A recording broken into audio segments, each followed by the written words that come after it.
It's Conduit News Radio with Paul Harrell.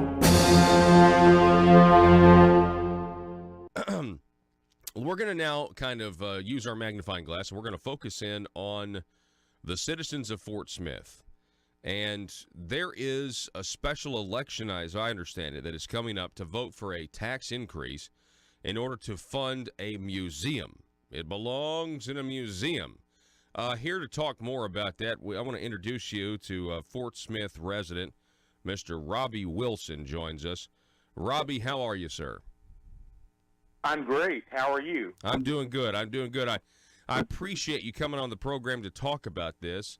I guess in order to educate our statewide audience, can you just bring us up to speed, maybe start at the beginning? What has brought the city of Fort Smith to potentially raising the taxes on their citizens?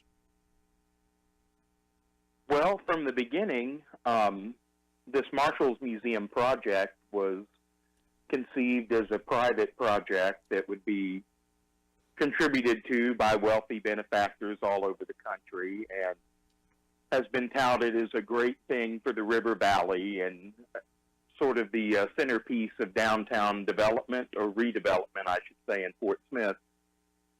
And what I'm hearing on the ground from a lot of people is that they're not against the idea of having the museum in Fort Smith. It's just the idea of the taxpayers putting the bill for it in the 11th hour. Okay, so this is a museum that's going to just highlight, pay tribute to the United States Marshal Service. And, Fort Smith is obviously, because of the history there, is an ideal location for the museum. That's kind of the general consensus, right? Yes, that's correct. And, like I said, for 12 years, the private funders have been trying to raise the money, and it seems like this is a push at the 11th hour to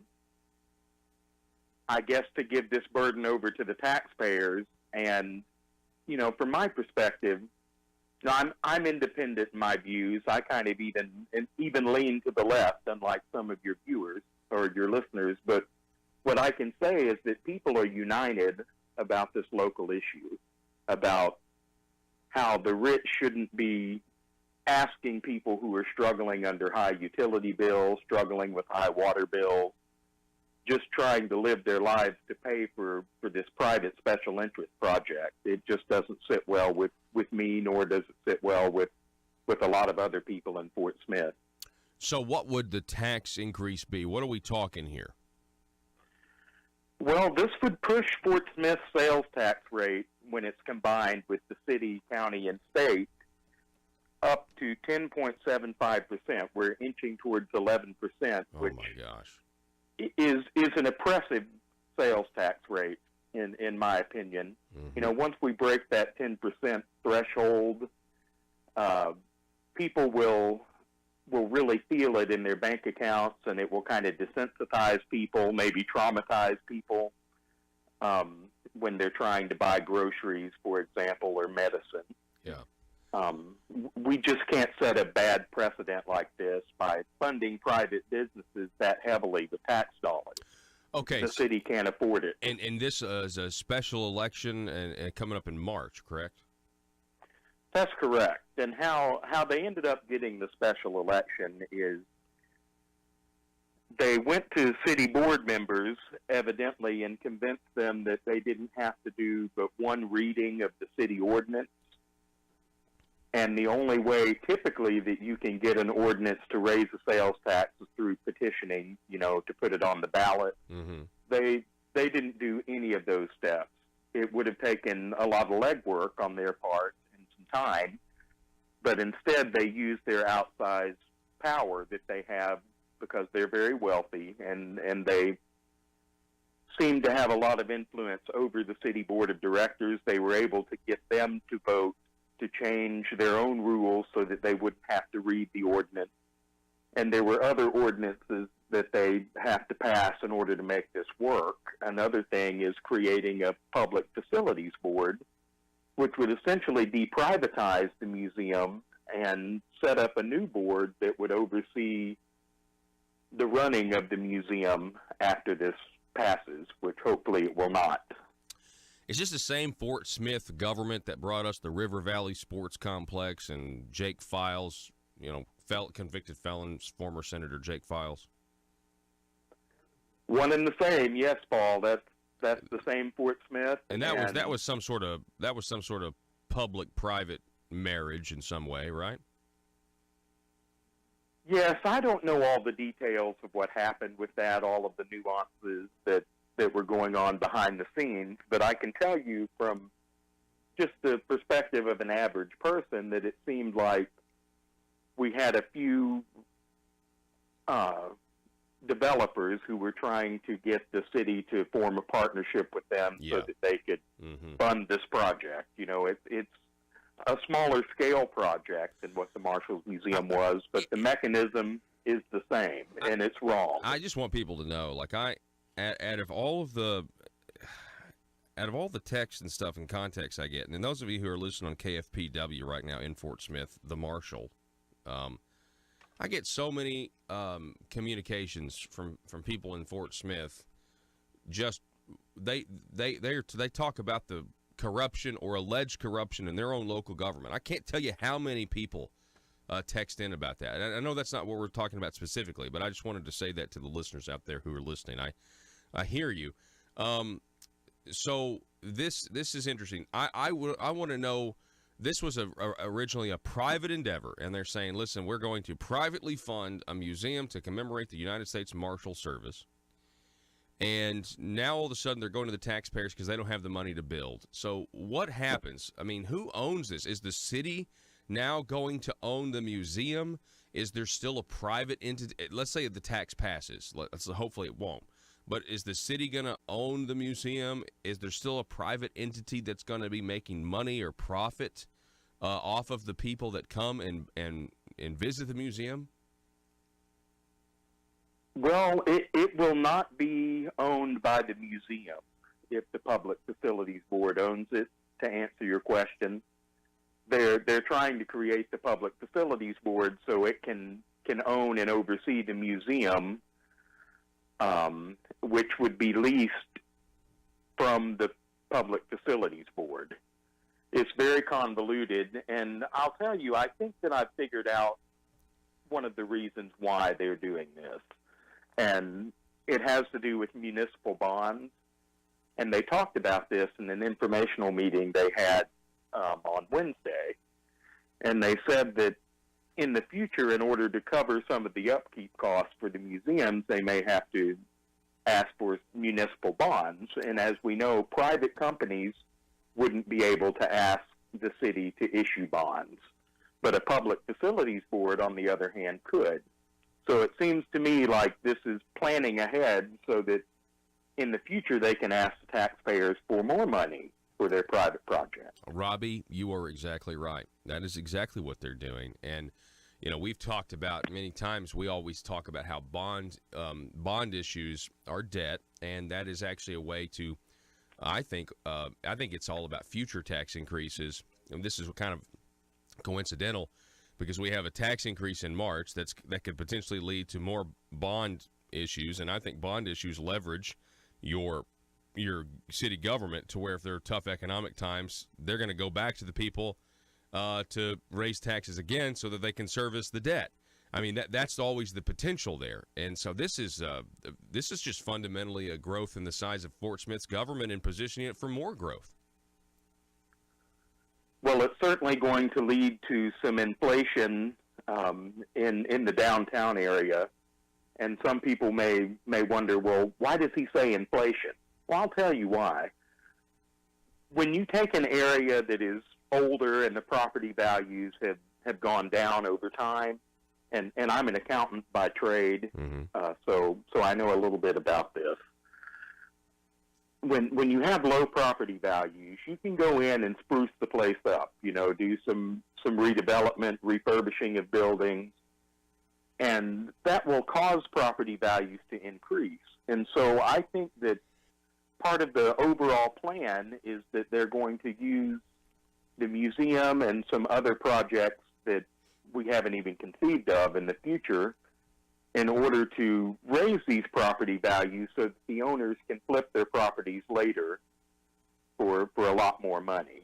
And that's going to push older businesses out, maybe that don't have as much money. It'll push poor people who live in the area out because they can no longer afford to live there. And the people who stand to gain from all this, don't be fooled, are not the citizens themselves, but just the investors in that area. Exactly. And I think it's wrong for the wealthy to use the government and their power over elected officials because they're so wealthy in order to get everything they want. That's just fundamentally wrong in my view. But it happens all the time. I mean, in the form of corporate welfare. And I want to remind everybody that, issue 3, which is, there's been a couple issue 3s, but the one that they touted as a jobs amendment, a couple of years ago, it actually opened the door and it allowed local county and city governments, to potentially finance bonds the way the state does when they have these super projects. And, I mean, it is just an absolute nightmare. So we're talking with Robbie Wilson. He's a citizen of Fort Smith. You also heard he's an accountant. Robbie, I want to know how much money they're trying to raise from the taxpayers of Fort Smith to pay for this museum. What do they think it costs to build this building? Well, that's a great question, and it's the $1 million question, or I guess we call it the $53 million question, which is the final number that I've heard that it will cost to construct the entire thing. Not just the building, but to put all the exhibits and displays in the building. And I'd like to point out that this has been going on for 12 years, and it took them 12 years to get what they say is $35 million.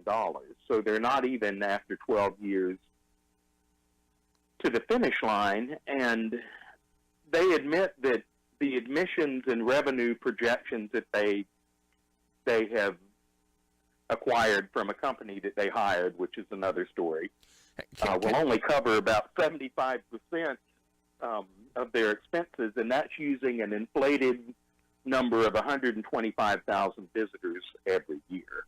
I question that too. So they think, they think once this museum is open, that 125,000 people a year are going to come to Fort Smith to study the U.S. Marshal Service? That's what they say. That's what the company that they hired, which is based in the United Kingdom. They're not from Arkansas or from Fort Smith. I saw that. I saw the Times record. They're from London, right? That's right, yes. So they've got a London company planning a museum in Fort Smith, Arkansas. What sense does that make? Well, I've asked that question myself. It makes no sense to me because, and no offense to anyone from London or our friends across the pond, but I don't see how they would ever know what the people of Fort Smith are like and what people in this region like to do. It's just number crunching for the sake of making their case that it could draw so many people, which I don't believe that it will. It is such a niche market. The U.S. Marshals Museum will tell an interesting story, I'm sure, but how many people are really interested in hearing it, first of all, and look how long it's taken them to raise the money that they have. It doesn't seem to me like there's a lot of interest No, it doesn't. or demand for this. The market has said, well, the market just isn't there for it. The market has said that there's not a chance that this thing could ever sustain itself. Is that do you have the name of that London company that they're using to design all this? Do you remember that? Yes, it's LDP, Leisure Development Partners. Okay. Do you know any of the other work they've done by chance? Well, I can't think of any projects off the top of my head that they have done that I can recall, but it seems to me that they've done a lot of work all around the world. I thought they had. Somebody told me that this is the same company that designed the Harry Potter portion of the park at is it Universal Studios? Is that right? Well, that is where Harry Potter, or the Harry Potter park is. That's not the same company. There's another company that's involved with the museum, actually. called Thinkwell, and they're the company that designed part of the Harry Potter Museum, or Harry Potter amusement park, I mean. And what does that company do? How is Thinkwell? So it's Thinkwell that designed. So how are they connected with the U.S. Marshal Museum in Fort Smith? How are they connected?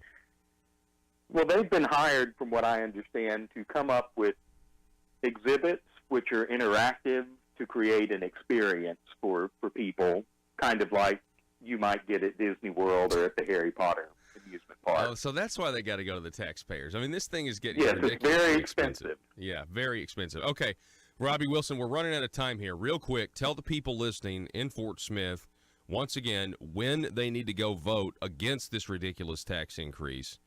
And so give them the dates. Well, early voting will start on March the 5th, and the election is going to be March the 12th, and you can vote, of course, early. I suggest that you all get out and vote early on the first day. Vote no, and tell these private investors that they need to keep their project private, because the Fort Smith citizens can't afford to be left holding the bag on another project that is likely not to succeed. I agree. So please go out and vote no. So Robbie, what we're going to do is this interview that we've just done is going to be clipped into a separate YouTube video. We're going to send this out to as many people as we can in the Fort Smith area. But then I also would love to have you back on, specifically when we get closer to this special election and early voting. Does that sound good to you? I'd be glad to. And can I say one thing before we go? Yes. Thank you. I've had a great experience working together with people in Fort Smith who I would never have worked with before. We have 20 seconds. We've attracted a broad coalition of people from the right and the left to come together on this local issue and show people that we can actually work together to solve our problems. And this is just the beginning. So thank you so much, Paul. Absolutely. Have a great morning. That's very well said. Robbie Wilson, everybody from Fort Smith. We're going to take a break. Back in a minute.